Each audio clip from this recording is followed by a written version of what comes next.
Friends, welcome to my channel. આજે આપણે બનાવીશું સેવ તુરિયાનું શાક, એ પણ એકદમ સરળ રીતે. તો ચાલો શરૂ કરીએ.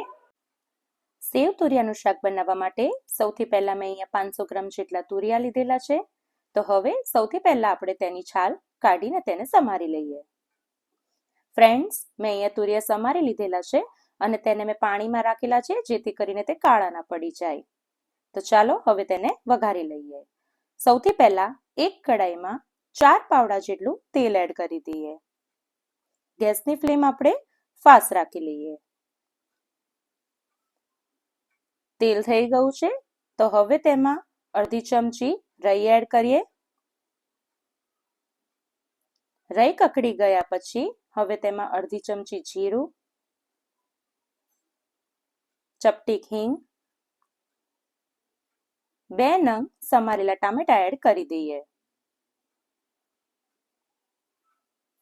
ટામેટાને આપણે 2 મિનિટ સુધી ચડવા દઈએ.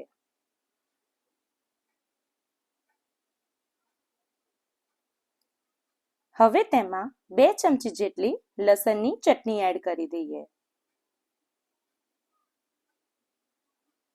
આને આપણે વ્યવસ્થિત રીતે મિક્સ કરી અને તેને થોડીક વાર થવા દઈએ.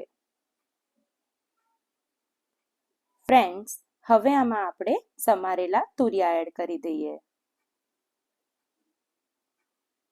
તુરિયા એડ કરી તેને વ્યવસ્થિત રીતે મિક્સ કરી લઈએ. મિક્સ થઈ જાય એટલે હવે તેમાં મસાલા કરીએ. તેમાં અડધી ચમચી હળદર, 2 ચમચી કાશ્મીરી લાલ મરચું, 2 ચમચી ધાણા જીરું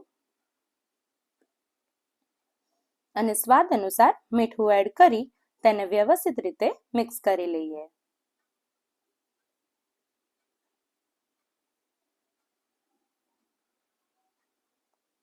વ્યવસ્થિત રીતે મિક્સ થઈ ગયા બાદ હવે તેમાં જરૂર મુજબ પાણી એડ કરી દઈએ. આ તુરિયાને આપણે 10 મિનિટ સુધી ચડવા દઈએ.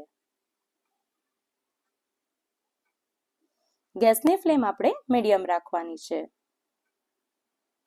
ફ્રેન્ડ્સ, 10 મિનિટ થઈ ગઈ છે તો હવે આપણે ચેક કરી લઈએ.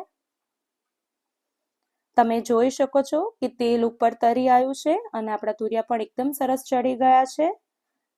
તો હવે તેમાં આપણે સેવ એડ કરી લઈએ. અહીંયા મેં 1 કપ જેટલી સેવ લીધેલી છે. સેવ એડ કર્યા બાદ તેને 1 મિનિટ સુધી થવા દઈએ.